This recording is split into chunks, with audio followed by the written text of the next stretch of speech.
Hello everyone, I'm Yash Patel and welcome to my channel Janko World. So in last video we have seen how we can copy list. Okay, so in today's video we are going to see how we can join list. Okay, so this is going to be similar to this extend function. Okay, so extend function is also used to join two list. Okay, no doubt on that, but we have one another way also. Okay, so let me create two list. Okay, so first I will take this list, I'll copy here, and I will take this another list. Okay, and I'll paste that over here.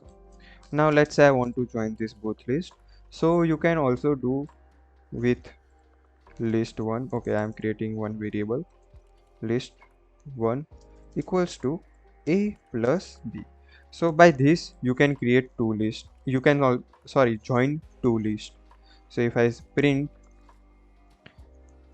list one, okay, then you can see both lists are joined.